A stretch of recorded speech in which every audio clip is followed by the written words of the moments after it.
With the release of Fast X, it's now time to rank the Fast and the Furious franchise.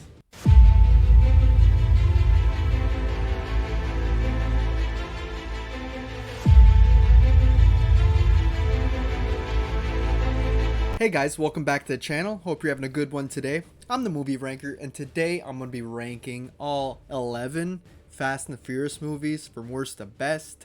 Quick disclaimer here. These were mostly first time watches, so my ranking may not be the normal ranking you see by diehard fans. Anyway, the first movie, the original, I've watched when it released 20 some years ago, never seen it since. And part 2 I've owned on VHS, so I've seen that one multiple times, but never seen any other sequel. So this is going to be interesting. I just have to say it was really cool watching the evolution of these films, going from these like street race undercover cop movies all the way to like super spy films that go globally, you know, with these terrorists and everything. It's pretty crazy to think how it started to where we're at now. But without wasting any more time, let's get into my ranking. So I had a really hard time choosing between two movies for last place, but I decided to go with Fast and Furious Part 4 to be in number 11. Now, this flick is boring, it's bland, it's forgettable. I had a really hard time getting through it. They bring back our main characters finally, but everything feels forced. None of them feel like they want to be there, really. I didn't like how Brian was back on the force. I thought that made no sense to me. This felt like we're going backwards story-wise. I didn't like the death of Letty. That really pissed me off watching this. I'm like, they don't even show it. It's off screen. And then when Dom shows up to the crime scene, he can like recreate it in his mind. So ridiculous. It's very dumb. I know they correct Letty's death later, but at this point I was watching this movie, it was just making me mad. I did enjoy the opening when they're doing a heist trying to get the tankers. I thought that was really cool.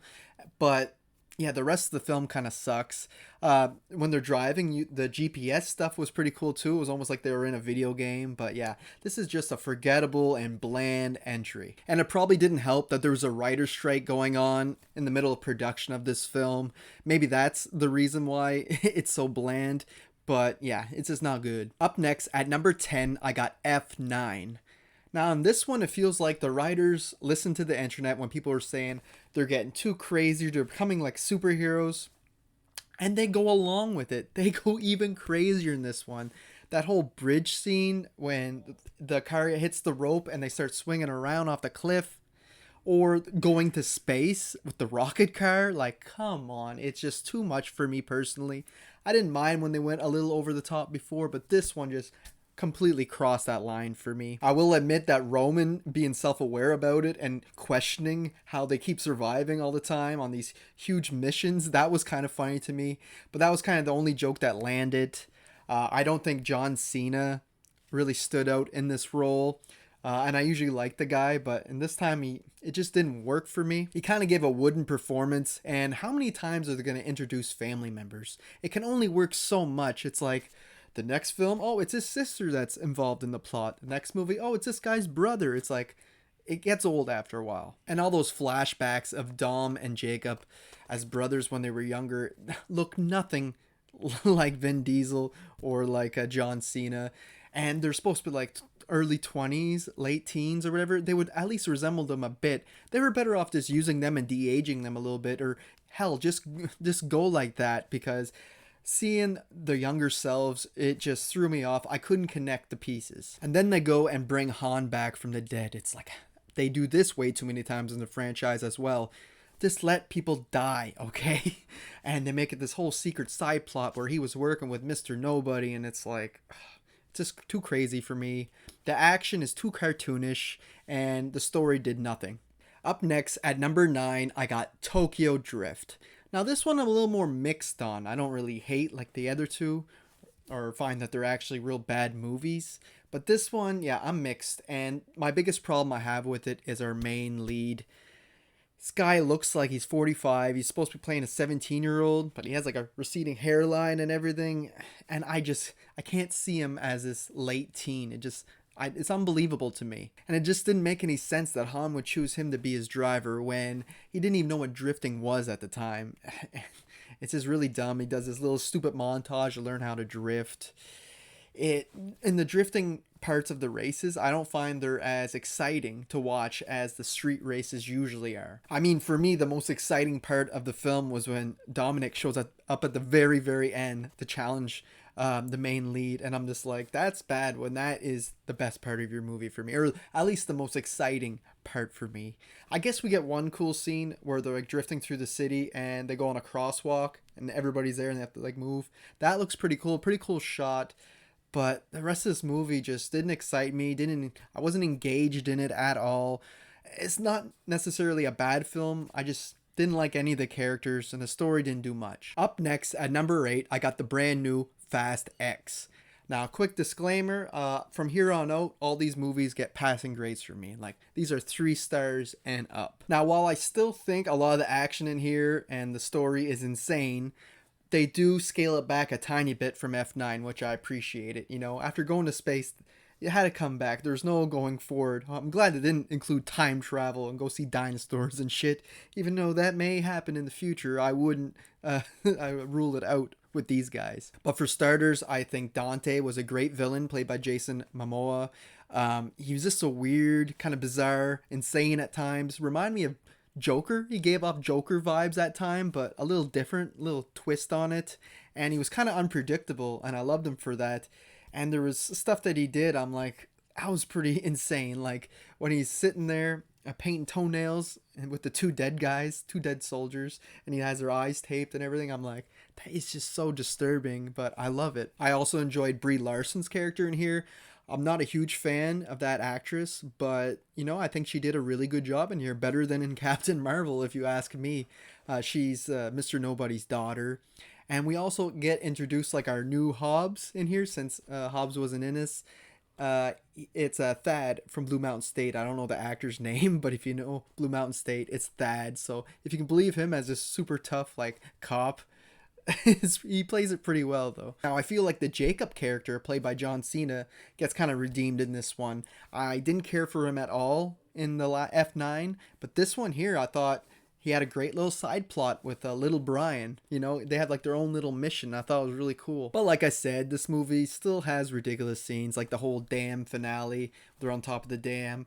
I heard about it before I watched the movie, but what bothered me way more was the scene where they're in Rome, I believe, and this bomb is just rolling through the city, and it just doesn't stop. It rolls forever, at least like 10 minutes of screen time, and it's just ridiculous. I'm like, it wouldn't just keep going and going and going. There is some hills, but there's some flat spots where it's just rolling forever. I'm like, this is just too dumb. Had my eyes rolling, and it really takes me out of the scene with stuff like that. And another thing that this movie fails to fix, which is ruining this franchise for me, is reviving characters. At the very end, we see Giselle back in this one. It's like, why? Not one person actually dies. If they do die, they're coming back in a different movie. And it just makes everybody feel too safe. Like there's a scene in this film where a plane crashes with like half of our main cast on there. And I'm like, they'll be back in the next one. You just know it. There'll be somehow they escaped or whatever. And it does make things too safe. Overall, I think the drama and the character side of things worked really well. The action and some of the decisions they made with the story, not so much. They're still a little too over the top for my liking, even though they did scale down a little bit. And this is part 1 of 3 of this trilogy, the ending of the franchise, supposedly. So, depending on where things go with this trilogy, it could really change my rating on here. It could go up, could go down in the future. And again, these are all first-time watches. Up next, at number 7, we got Fast and Furious 6. Now, this one was okay, I thought. I really liked the storyline concerning Letty and how they find out she's alive. But you're like, why doesn't she remember anything? She seems to have amnesia. And the whole mystery surrounding her character and her trying to remember her past is really interesting to me. And the ending to this one finally gives us that connection to Tokyo Drift. That was so confusing to me watching this franchise. I was like, Han, Daz, and Tokyo Drift. And then he's in 4, 5, 6. I'm like, what is going on? And then you find out Tokyo Drift is in the future. Was real confusing to me, but I'm glad it's all cleared up now. We got some memorable action in here as well, but some of it is starting to get a little too cartoonish, a little too ridiculous. The first eye roller I had in this franchise was when Vin Diesel Dom saves Letty when she flies off the tank, and they go in the air together on the freeway over two highways, and he catches her and lands on the hood or on the windshield of a car, and they both survive, like, well, it was scratch. I'm just like, they look like cartoon characters flying. It's all CGI. I was like, not this. It's starting. And the ending was pretty cool too, with their runway, even though it was way too long when they were going after that plane. But it was pretty cool how they're all like harpooning it and shit. In the end, it's kind of a mediocre entry, but still was a fun watch. Coming up next at number 6, I got Fast 5. Now, I know this is a fan favorite. From what I can see in a lot of rankings, this one is up high. And I did really enjoy this one. We're, again, going a step up in my ratings right here. This was the first movie to really kind of put the franchise in the right direction of what it wanted to be. Like, it was starting to make sense with this one. We get the whole team together, working together for once, which was really cool. Like, the whole ensemble, while we got Hobbs going after them. And I really like Dwayne Johnson in his role as Hobbs. And I thought the whole fight with him and Dom was really cool, seeing him and Vin Diesel fight each other. Something you'd always want to see. And it's not just that I like the characters in here. I feel like the actors actually care again, where in part 4, it didn't really feel like it. The ending is a bit ridiculous, but still kind of believable when they're hauling the safe with their cars, and it looks really cool. Makes for a great action set piece at the end. And also like the whole twist that they did where they switched the safes. Didn't see that coming at all. The only nitpick I'd have would be I wanted more of both sides of the story. I kind of wanted the heist side of things fleshed out a bit more, and I also wanted more Hobbs, more crazy scenes with Hobbs trying to get the whole crew, you know. We did get some of both, but I think it had potential to give us more. And aside from our villain being pretty one-dimensional, I think that this is a great entry in the franchise. Totally see why it's a fan favorite. Reaching our top 5, this may get a little controversial, but I got The Fate of the Furious, Part 8 at number 5. This one, I love the story. I love how Dom has to work with Cypher, but the whole crew doesn't know what's going on, and this looks like he turned bad, which he essentially did. And yeah, the whole mystery surrounded it was really interesting. I'm like, what is his end game? Why is he doing this? You knew there was a reason, but there's like a slow build to figuring out that mystery. And Cypher herself, played by Charlize Theron, however you say her name, I think she's great in the role. Total diva, but a great villain as well, who, you know, kills people. Like, it doesn't happen often in this franchise, but yeah, she is crazy, smart, and just really cool as a villain. I just found there was a lot of cool action set pieces in here. I really liked the intro in Cuba where they're racing the old cars and it catches fire and everything. Really cool intro. Hobbs and Shaw breaking out of prison is such a thrill to watch. All the mayhem going on in that prison fight. Shaw on the airplane with the baby fighting and killing everybody. It's just so fun and kind of funny and lighthearted a bit, him with the baby. Of course, controlling all the cars in the city too. That was crazy. Like, just really inventive too, to think of something like that. The whole finale with the submarine, that's where it gets over the top again. Little bit like a video game, this ending. It's just like you're at a boss level, which is Cypher in a sub, and it just keeps getting crazier and crazier. She's breaking through the ice, and you do more damage, and then she's shooting missiles. You do more damage, she yells out the heat-seeking missiles, and it just keeps getting crazier and crazier. And I kind of love it for that, but at the same time, I'm like, this is getting unbelievable. Like, when they're all the crazy stuff they do on that ice, I'm like, but it does make for a memorable finale. Up next, at number 4, I got Hobbs and Shaw. And this was bound to happen. Two fan favorites of the franchise, two big stars with Dwayne Johnson and Jason Statham. And yeah, they make this movie work. I love their bantering. They're always complaining about each other, roasting each other essentially. And you know, this has been a template used in action movies since like the 70s, putting these two people who shouldn't work together and making them work together, and it makes for a lot of jokes, a lot of laughs. I like how it explores both their backgrounds a little bit more too, with Shaw's sister getting involved, and you know, we get seen with his mother again, learning more about his family. Also, The Rock's Hobbs is his family in Hawaii, how we learn more about them and a little bit more about his past. And that's exactly what these movies are supposed to do, build on the foundations, right? And Idris Elba, or however you say his name, is a badass as the villain. I always loved him in everything I've seen. This one reminded me a bit of Suicide Squad when he played Bloodsport. He's a little bit like that, but mixed with like the Terminator, because he's like a cyborg essentially. He like can see punches coming and do the chances and all this stuff. Very cool. He's just a badass character. And on top of that, we get small roles from Ryan Reynolds, from Kevin Hart. It was really cool to see them in here. Didn't expect it.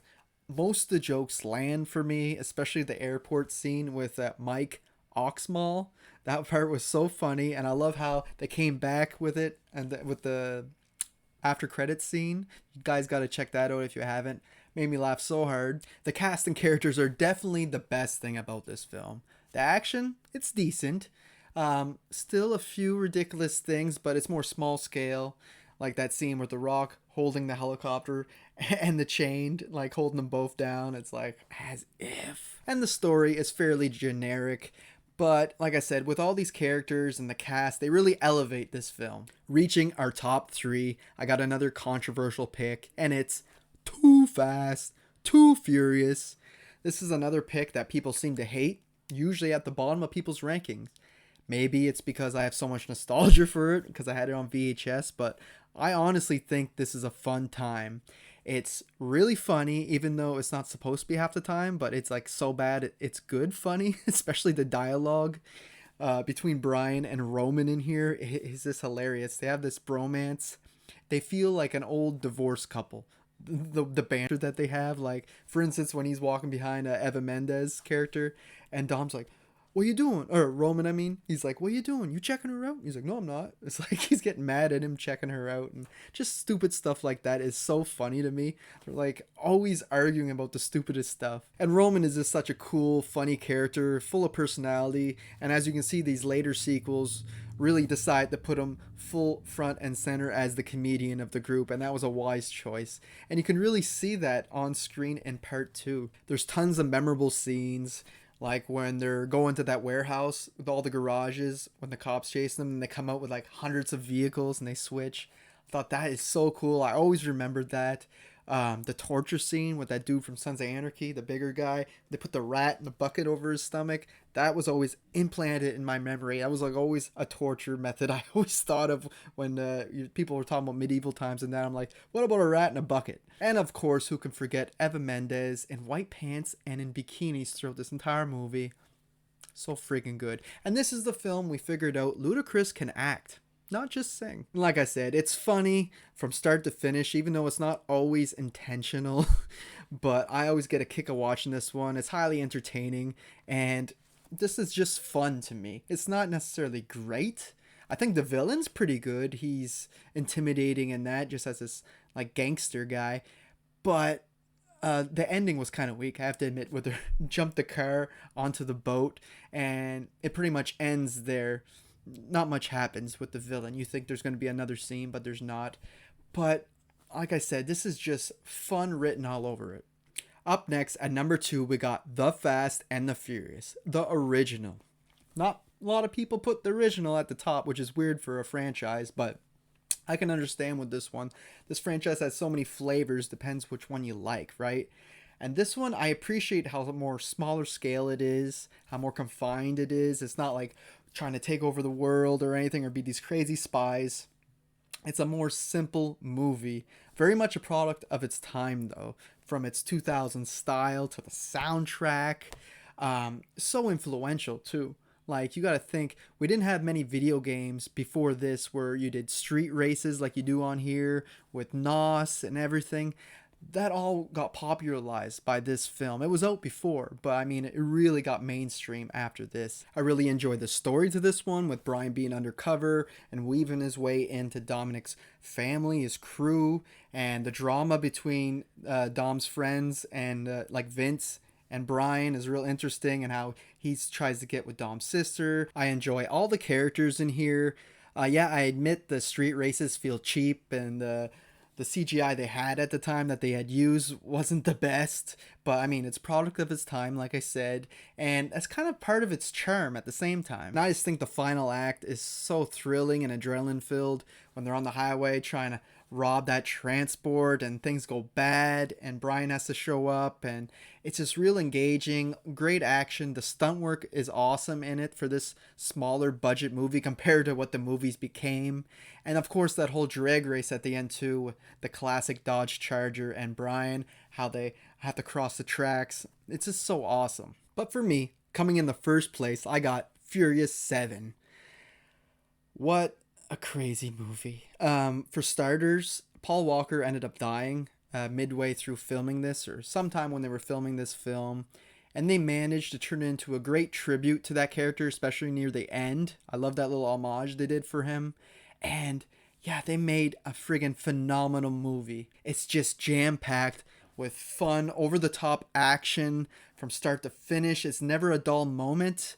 And I admit some things are ridiculous with the action in here, but it wasn't so much eye rolling like I was doing with the other ones or getting mad. I was more like, that's crazy, or that's epic, or like, that I can't believe they did that. Whether you're talking about the cars coming out of the planes and with their parachutes and all that, and it's so funny how Roman doesn't want to come out. Hilarious moment. Or when they're in Dubai, I think, or somewhere like that, and they're going through all the skyscrapers through windows into the next one, into the next one. I'm just like, holy shit. We even get like a tense scene where this bus is flipped over, about to go over a cliff, and Brian's stuck in it. And there was a lot of tension in there. And the fighting too, like there's some great choreography in here. And it's all directed by James Wan. I think that's a big part of it too, because he's just a great director. You know, people seen him as a horror guy at first. You know, he was doing Saw, Insidious, Conjuring, but then he moved on to do movies like this and Aquaman. It just goes to show he's just a great director, and I think he really knew how to showcase the action in here. Our main cast and characters are great, but I feel like even the supporting characters this time get even more to do, more to chew on. It's great to see Kurt Russell in here as Mr. Nobody. That also blew my mind. I'm like, that was almost the most thrilling thing about going through this franchise. Catching all the crazy stars in each movie. They just kept coming out with more and more. And we get a small role from Ronda Rousey, or Rousey, whatever, the UFC fighter, which was really cool too. And of course, this one introduced Jason Statham as one of the Shaw brothers. And he is such a badass villain. We never get to see this guy play a villain too often, so it was really cool because he's always our action star, our hero. But to see him on the other side of that was just really very exciting. Albeit his motives are kind of generic, like revenge for his brother or whatever, but it was really cool to watch him. Of course, there's still plot holes, coincidences, unbelievable moments, stuff like that. But this time around, I had such a blast watching it. This is the perfect popcorn film for me by one of my favorite directors. So this easily comes in the first place for me. So there you have it, guys. There's my ranking of all 11 Fast and Furious movies. I hope you enjoyed it. Like I said, it's just my ranking. Definitely not going to be the right ranking. I'd love to see yours, though, down in the comment section. There's another movie by the guy who made Tokyo Drift and a couple of the other sequels. He made Good Luck Tomorrow, I believe it's called. Correct me if I'm wrong. Or Better Luck Tomorrow, something like that.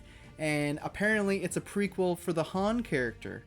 And it came out before Tokyo Drift, so I'll check that out someday and see if I may include it in my future rankings when the newer installments comes out. Let me know if you've seen that movie by Justin Lin, I think his name is, the director. Drop all that down below in the comments. You can go check out links to my Instagram and Letterboxd. I have those in the description of this video. Like the video, subscribe to the channel, guys, and until next time, thanks for watching.